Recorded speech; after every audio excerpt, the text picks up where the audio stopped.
we just live in weird times, strange things, and having to learn things that none of us ever wanted to know, that we figure has very little to do with our relationship with God, and yet it impacts our environment and the stressors we feel and the way we spend time and the way that we feel like we are effective in ministries that are working so diligently to make that happen. I told him I would try to learn as much as I could if I needed to, but that if I could stay ignorant, I would be blessed. So I'm trying to study and present, and they're gracious to allow me to do that. Appreciate Lance stepping in for Byron and Byron being with us this morning. Appreciate the work you do, and it is not an easy thing to try to attempt those things right now. If I were to ask you where you stand in your journey with God, where you are on that journey, what might your response be? There's sort of this idea of the purpose of a milepost, where if you were evaluating, this is where I'm at in my journey with God, how would you come up with a reply to that? Something we don't often think about. We think about Rob last week, and he began his journey. Some of you are dating God. You're getting to know God. You're getting to know him a little bit. You like God. God's a friend to you. You're walking with him in some ways. Some of you are married to God. That baptism becomes that wedding ceremony. I love F. Lagarde's analogy there that baptism is the believer's wedding ceremony. That's the day when we stop dating God and got married. We're able to look at each other and say, this is when my covenant began with God. This is the day of our association. This is when we began in that walk. But if we're not careful, and we did this in my growing up, we made that the goal. Birth and baptism, marriage, that was the goal. And baptism, marriage, that was the goal. And we forget that most of our life is lived after the wedding ceremony. I hope most of our life is lived after the wedding ceremony. Marlene and I are on 40 years now. Most of our life has been lived after the wedding ceremony. You make those marks and realize you've been married over half your life, right? And then suddenly you realize, wait a minute, I've lived with Marlene twice as long as I ever did with my mother. And so you begin to see those timings and that relationship begin to go. And I get to thinking about mile markers. Now this is a Roman mile marker. It's on a Roman road. The Romans built roads everywhere, and they built wonderful roads. And they made them just stand up for 2,000 years. You can still find Roman roads and see the course and the path that they laid out. But all along those roads, they put mile markers. And they come up in Scripture, right? Jesus is asked that question, how am I supposed to interact with someone that demands that I carry their baggage for a mile? Boy, they could be very definitive. If you were accosted by a Roman soldier and he said, carry my pack, you get for a mile. And Jesus says, I tell you, when you get to the end of the mile, and everybody knew where it was at a mile marker. You legally knew exactly when you could put it down and he couldn't make you pick it up again. Jesus says, just go ahead and go to the next one. Give him 2. Change your relationship with him. Instead of it being this change your relationship with him. Instead of it being this rebellion, this resistance on this journey, go ahead and just take off. And what do you think happened when that Christian got past that mile marker? That Roman soldiers, I wonder if he didn't see it. I mean, it's a pretty big marker. Surely he didn't miss it. Beginning to wonder, wait a minute, where is this going? And you walk with him another mile, and you find yourself giving to him rather than him taking from you. Have you ever noticed that distinction? There's a lot of difference between giving to someone and them demanding of you.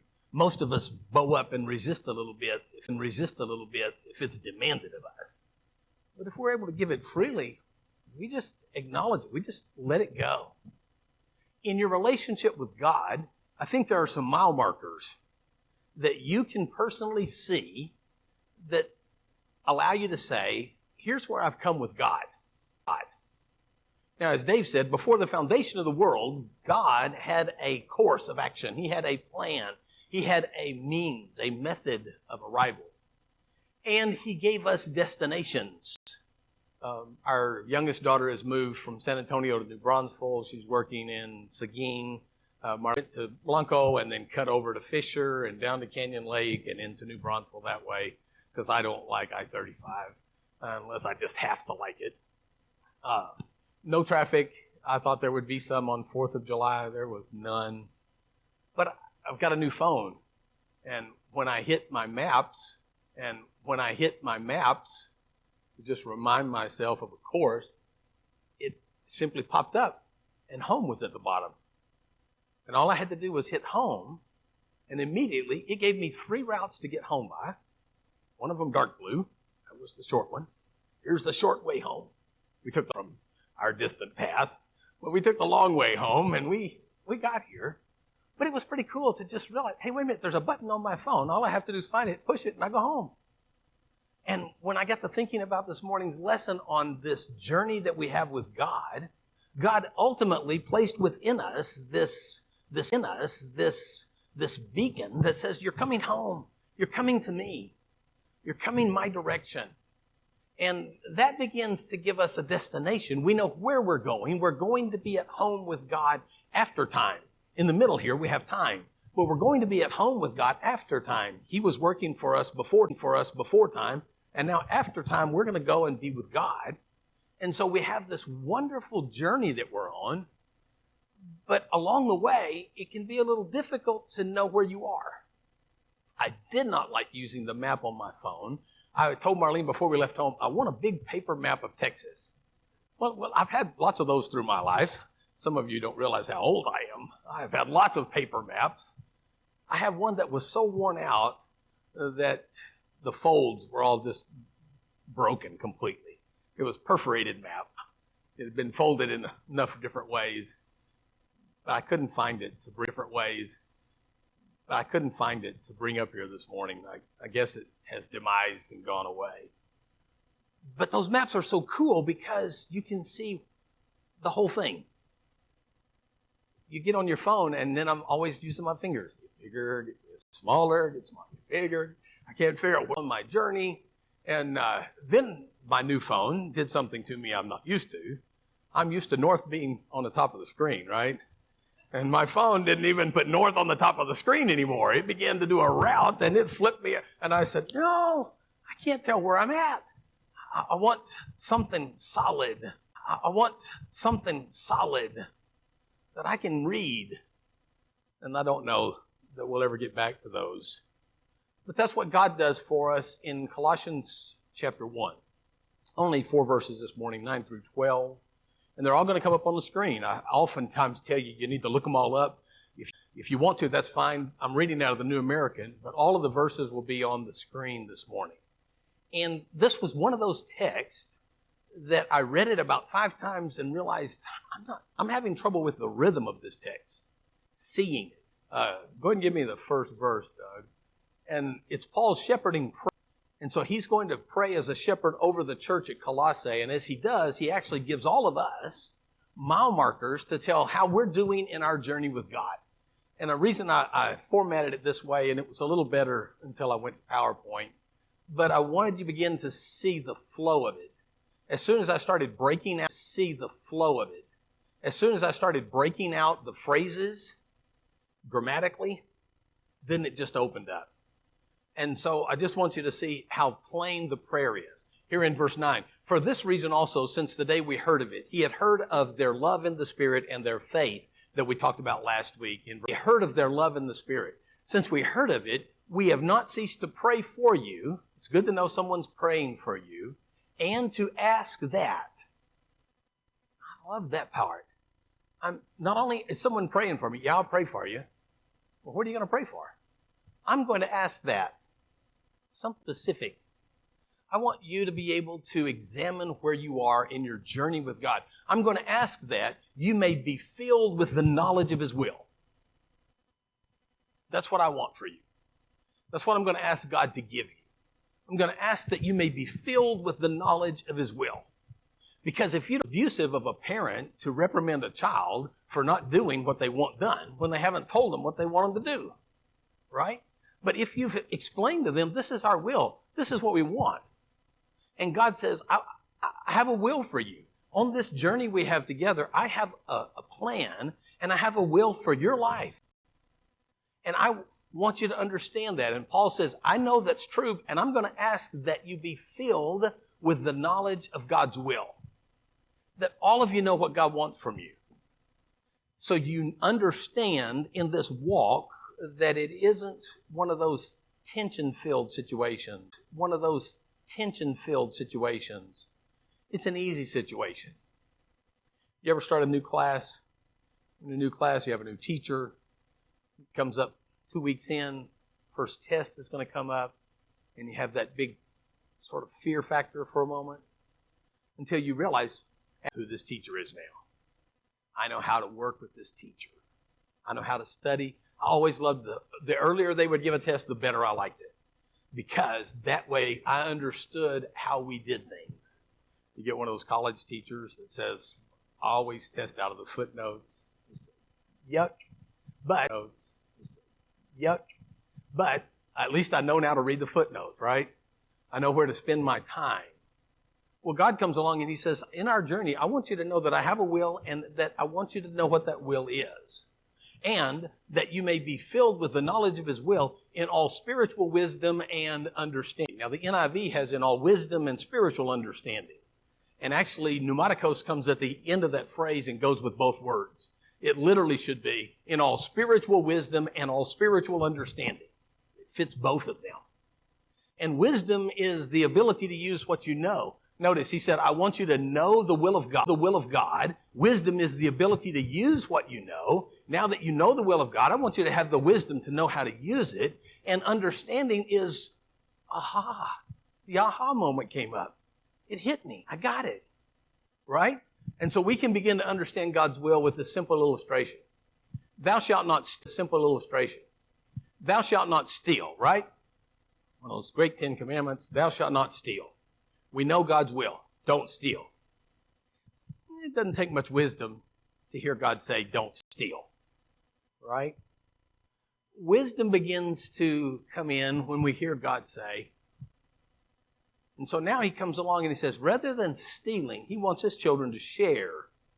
And we understand in the wisdom of the words that to not steal is to be able to share what God has blessed me with. And that's that understanding that he has. Not only does God say, I don't want you to, understanding that he has. Not only does God say, I don't want you to steal, I want you to take the blessing I give to you and share it with everyone around you. And that is wisdom and understanding spiritually with a concept from God. I gave you something on our journey. I don't want you to worry about getting more. I'll give you more. I'll make your abundance overflow, willing to share. And then we begin to get into the heart of God. And the reason we don't steal is our God is a generous God who gives and gives and gives. And he makes us his children. So we give and give and give. And that is spiritual wisdom and spiritual understanding with one of the ideas of God's will. In all spiritual wisdom and understanding. Now he gives us the application. Verse 10. So that. Don't you love grammar? I'm reading along here, and now I've got the will of God with wisdom and understanding, so that, what do I have these things for? On this journey, what am I things for? On this journey, what am I supposed to be equipped with? What do I need as I travel along this road? So that you will walk. All right, now I've got this walk. He's laid the map, so that you will walk in a manner worthy of the Lord. So it fits with what he looks like, in a manner worthy of the Lord, and to please him in all respects. Do we know what pleases him? Sure, we know his will. He says, you've been filled with the knowledge of his will and all spiritual wisdom and insight. Now, you can please him in all respects because you know what he wants. We don't have one of those gods that sits capriciously and just sort of slams people around the way he wants to. He says, no, I'll tell you my will, and I'm going to make it so simple for you. I tell the story a lot of times about our oldest daughter, who rarely had a curfew, maybe a couple of times. Because she was my communicator, right? We communicated well with one another. And so before she ever told me what time she'd be home, she told me what the date was about, right? Where they were going, what they were doing, how far it was there, how many people were involved. And so Dad's already got the math going, right? And I'm probably not going to be in until about 1. Well, now that's reasonable for where you're going, what you're doing, who you're doing it with. 1 o'clock is reasonable. So I don't set an 11:30 curfew and say, no, you be in no matter what. No, it's reasonable. We have this walk that goes along together. And she pleases me in all respects. Now, what fell on her, wish my teenagers were sitting down here. What fell on her was, she didn't come in at 1:05. She came in at 12:55, right? Always. And she just never violated that. And so from then on, all I did was ask Alicia what time she'd be home. And Alicia would be home when she said she'd be home.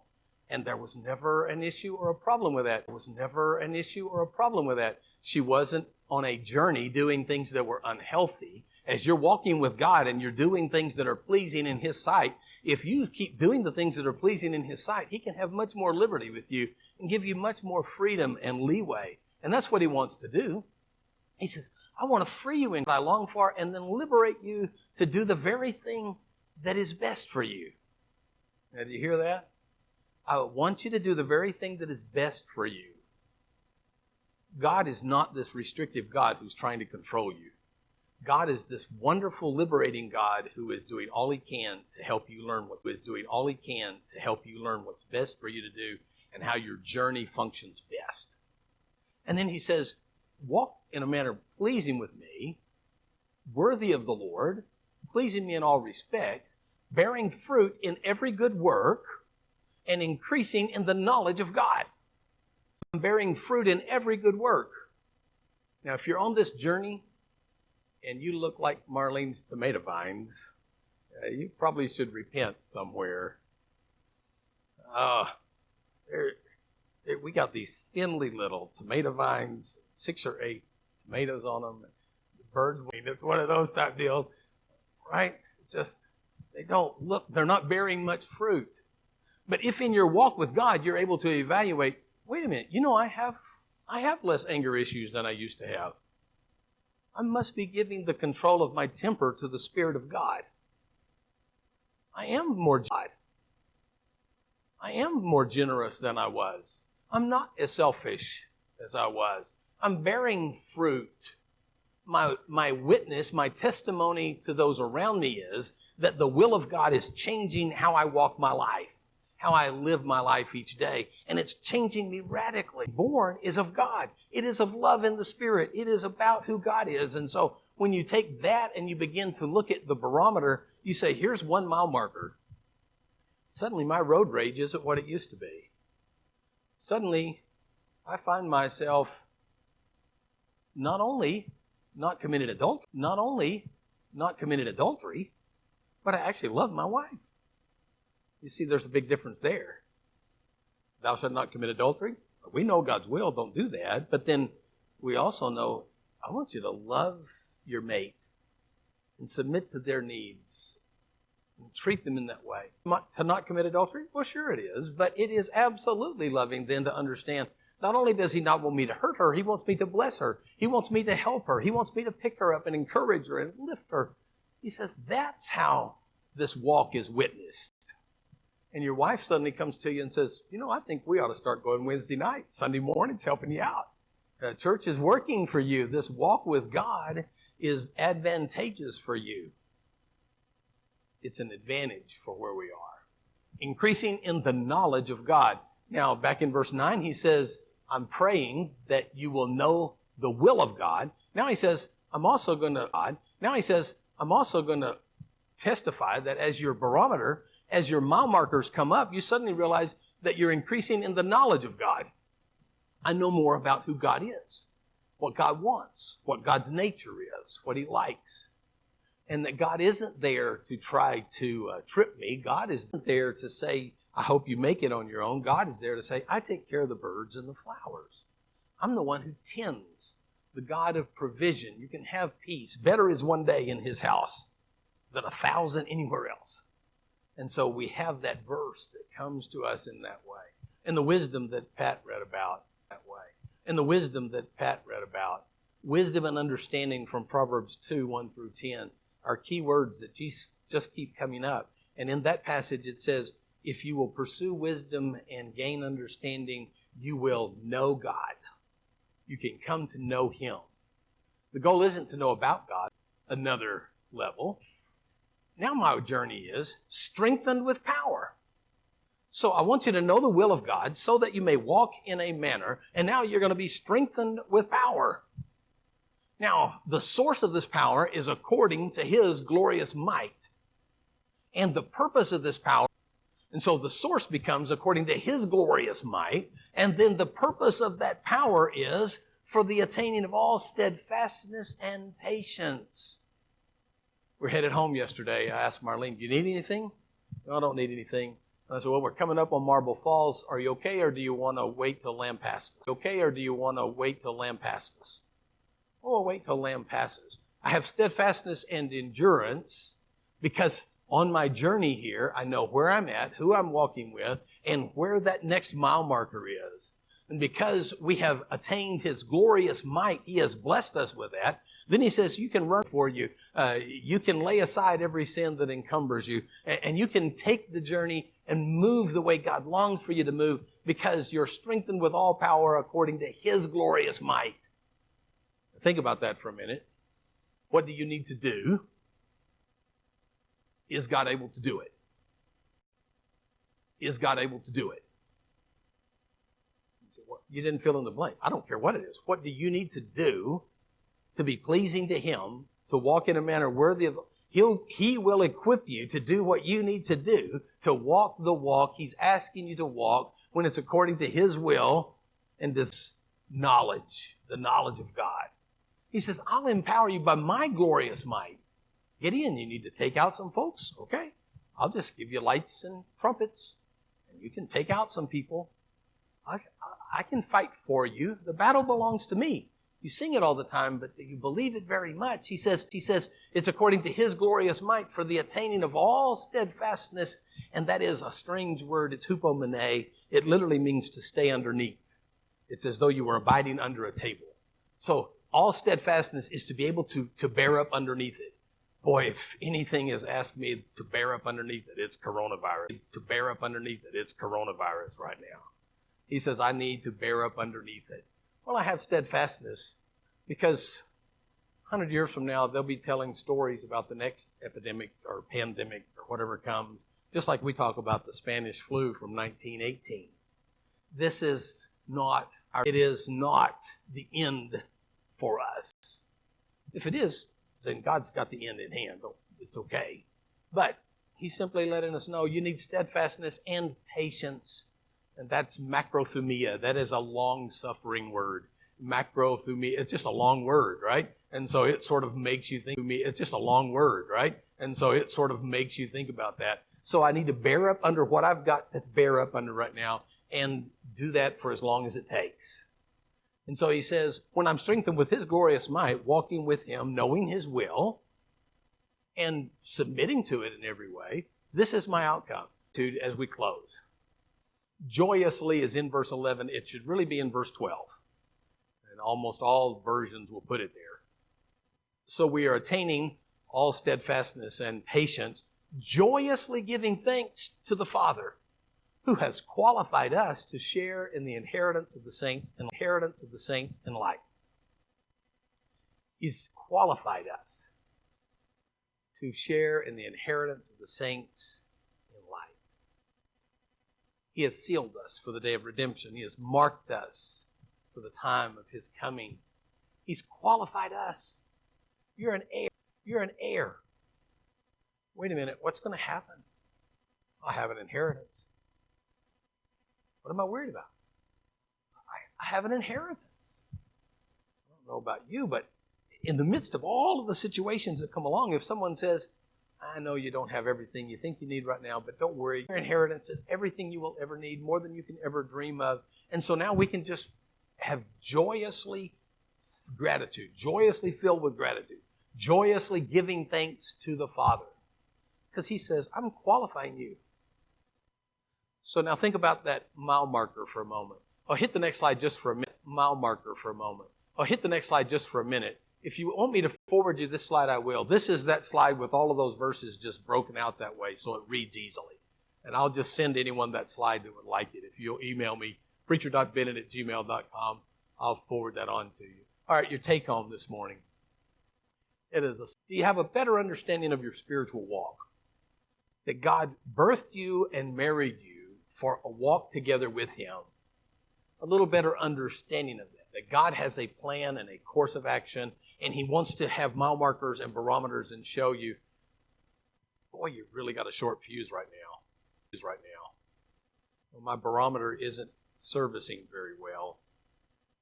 My journey with God is probably off. I'm experiencing radical depression. All sorts of reasons for depression. Some of them are chemical, some of them biological. Not discounting those. See a counselor, see a doctor. Not saying don't do those things. But I am saying one of the things God wants you to do is realize, wait a minute, I've got you and I'm in control of things. When you're out of control is when you're able to see that I'm in control best. I wonder if the pandemic might be God telling the world, I'm in control. I've got things. It's not about you. It's about what one aspect of your spiritual journey would you like to advance at this time? Something between you and God that you have a barometer that you say, you know, God asked me to walk there and I haven't seen that mile marker in a while. I haven't been very patient. I haven't been very kind. I haven't been very faith-filled.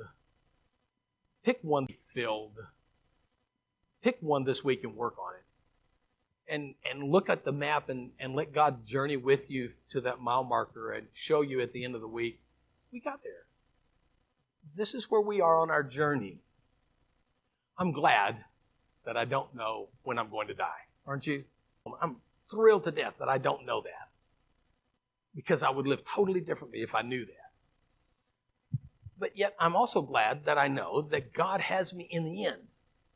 So I should live totally differently now on this journey.